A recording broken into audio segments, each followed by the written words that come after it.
What a liberating feeling. I need to pick that up now, that was silly. Hey guys, I'm taking these glasses off now. I only need them for reading. Welcome back to my channel.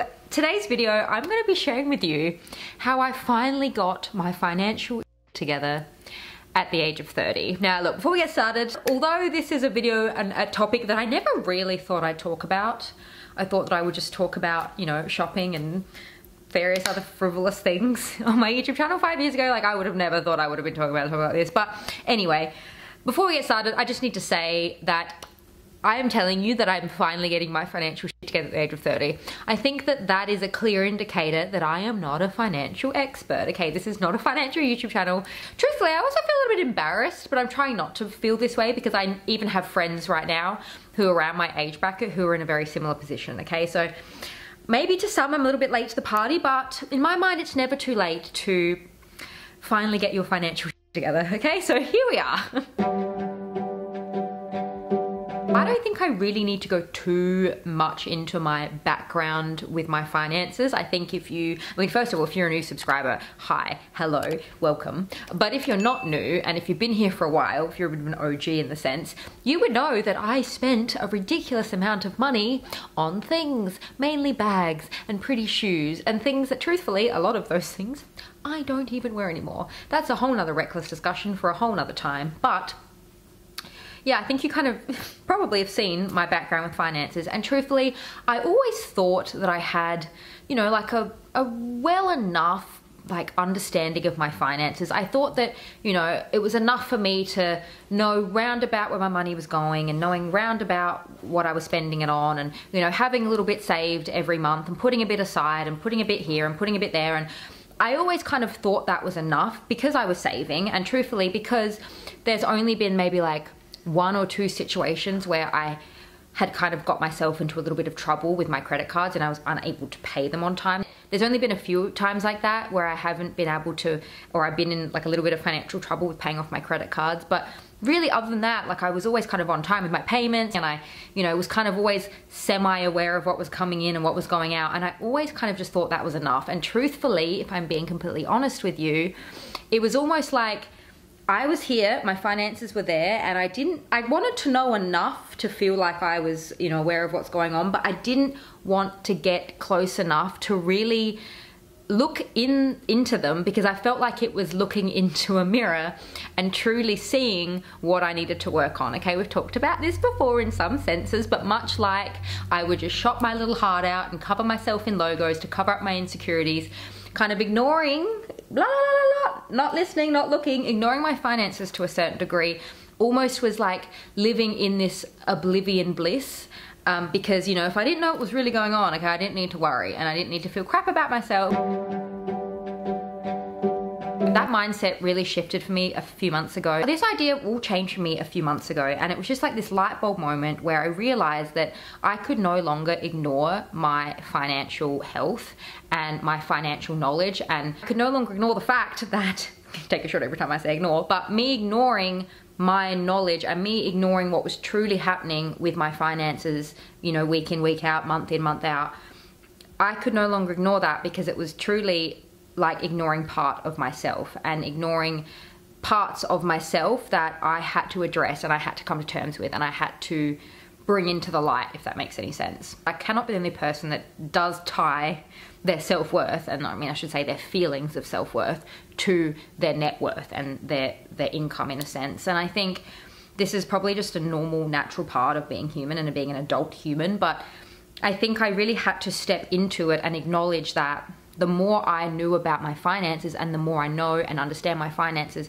the more I'm able to know and understand and feel I understand myself more. I know that may sound really deep and hippy-dippy to some people, but I do think that there is that correlation between feelings of self-worth and net worth. And of course I was going to feel more empowered and more like I knew myself if I knew my finances and I had that little bit more under control. It was truly something I ignored for so long, because if I ignored it, it didn't exist. And if I ignored it, it wasn't a problem. And if I ignored it, I could just go off living in casual bliss, living, you know, month to month, year to year, without really thinking about the consequences and the effects of my actions. That's a bit of a backstory. And now I want to share with you how I did it and what I'm currently doing to get my financial together, in a sense. So before we get started on the how, I want to share this book with you that I'm currently reading. If you'd like to grab it and pick it up, we can have, you know, a little bit more of a discussion about it, whether it be, you know, in my comments or just on my Instagram. You can send me a message, but you can join my little unofficial book club. I'm currently reading Emotional Currency, A Woman's Guide to Building Healthy Relationships with Money.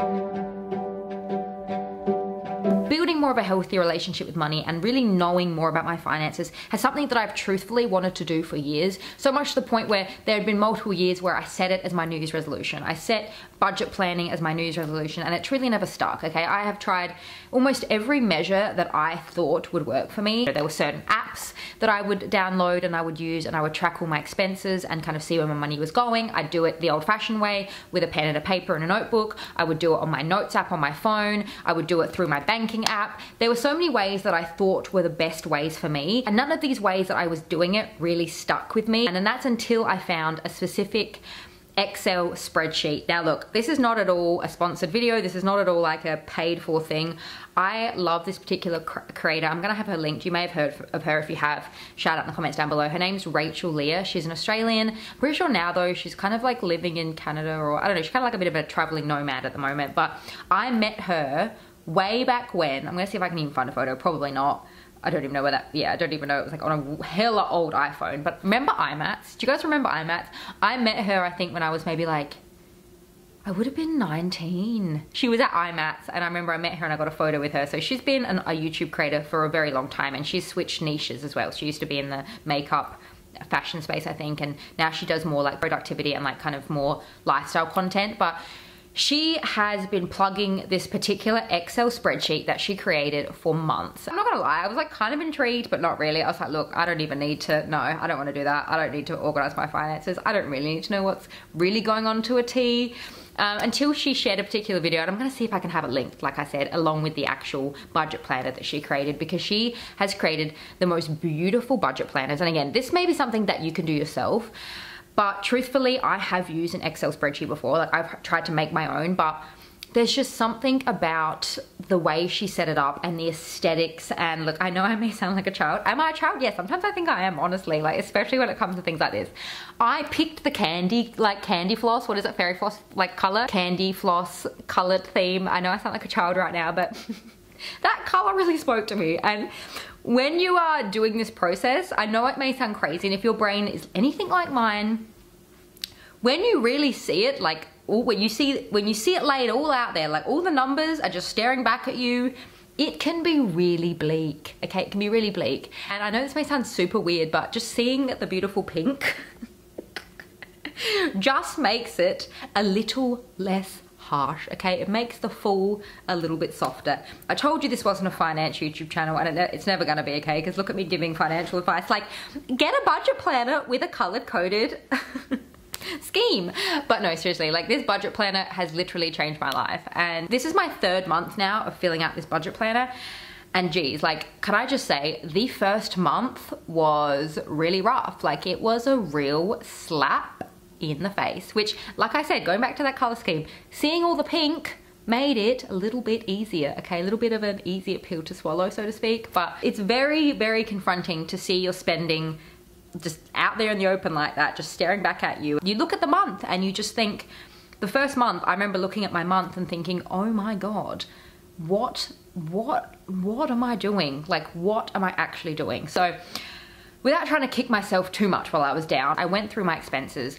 It was something I did on a weekly basis. It was kind of, it became a lot more manageable when I just sit down every Sunday. It probably takes me like 15 minutes tops to just write out all of my expenses, my income, everything I need to fill out. It takes me like 15 minutes tops, and I just feel so accomplished. And I feel like like I said, I've got my together. But the first month I completed this and I did this, and I was staring at it just all in front of me, all laid out like that. I went through my entire column of my expenses, and I kind of, not actually like traditionally, but you could do this if you wanted to, but mentally I highlighted everything from my expenses that didn't bring me joy.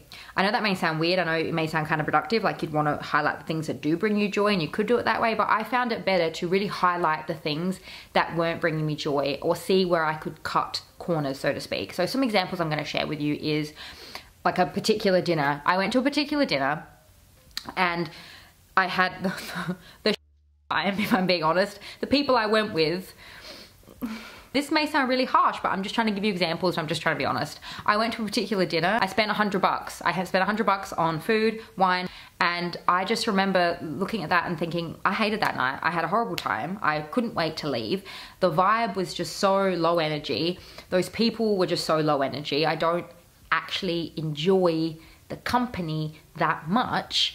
What am I doing out here spending $100 with people who I don't enjoy spending time with? And I know that may seem so harsh, but this is what I was doing. I was going through and I was highlighting and looking at the things that didn't light me up inside. You know, I was looking at the ridiculous subscriptions that I'd signed up for. And again, little things that I was like, what am I doing? Like, I'd signed up for an annual subscription to a streaming service for one show, okay, one show. Now that show's over, there's nothing else that I want to watch on that streaming service. Why did I buy an annual subscription? Little things like that I realized I was just being so reckless with my money. And because it's like, you know, it's only a little bit of money here and there, or you think you're getting value money because you're like, oh, it's like a whole annual thing, you know, it's really not that much in the scheme of things, but really all these things add up.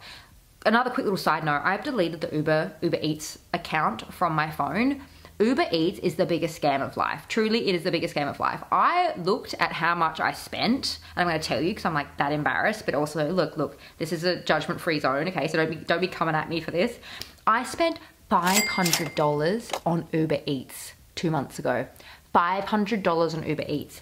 Excuse me? I have a Thermomix, I have an air fryer, I have a fully functioning kitchen, I have a large pantry, I have a fridge. I can cook. What am I doing? It's so unnecessary. And you know what? Even if I'm going to eat out, Uber, like, I just realized it's the biggest scam of life, because most of the restaurants on the app, like, mark up the prices on the app to make up for the cut that Uber takes. There were restaurants that I was ordering from that when I go to pick it up, and again, these restaurants are like 5-10 minutes drive from me. Like, stop being so lazy, Caitlin. Like, I kid you not, there were some restaurants that I would drive 5 minutes down the road to pick up, and it was $30 to $40 cheaper if I order it in the restaurant and pick it up and drive it home, as opposed to ordering it on Uber Eats.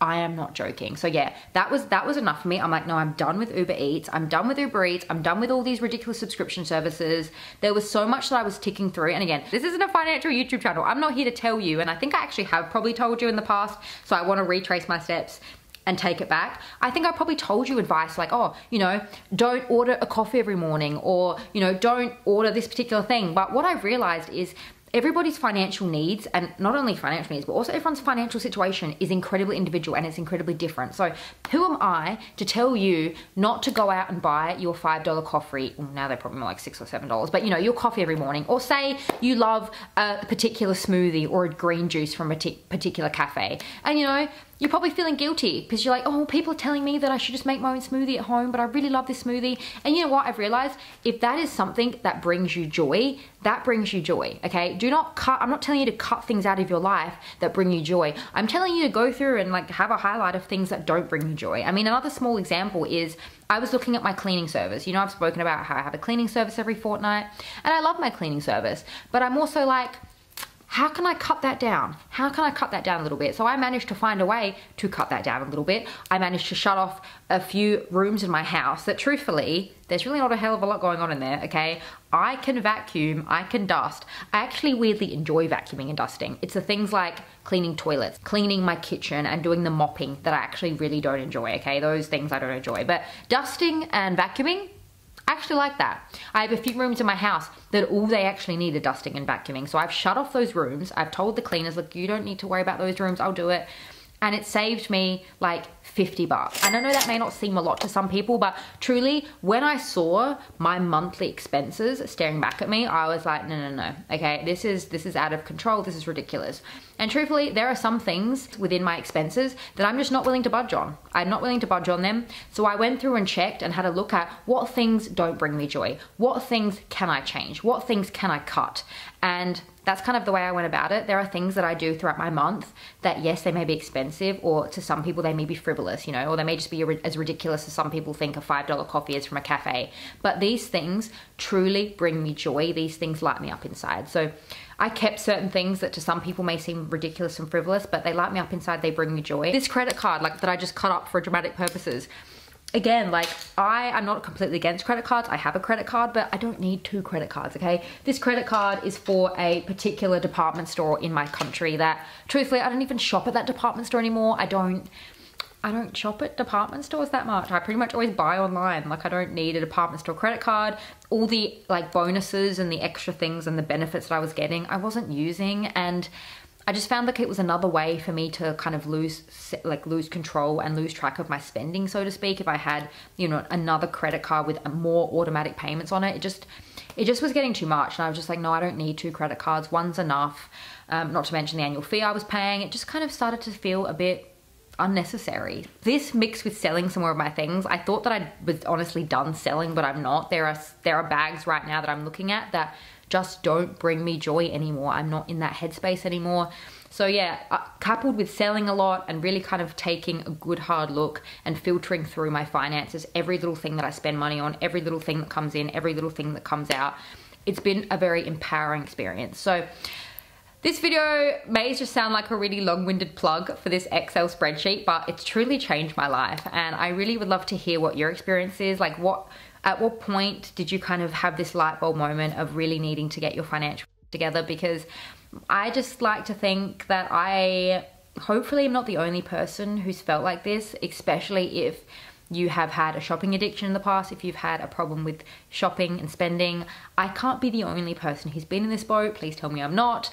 But as someone who has a background and has a past with shopping addiction and impulsive, excessive spending, I cannot be the only person who's in this boat. So please share with me your experience if you're brave enough in the comments down below. Please share with me, you know, do you have your financial together, so to speak? I'd love to hear from you in the comments down below. Anything you want to share with me in regards to this video and in regards to financial health, please share with me those in the comments down below. I'm going to have another one linked for you right here. If you haven't had enough of me just yet, feel free to join me over there. Thank you so much for joining me in today's video, and I'll see you in my next one. Bye.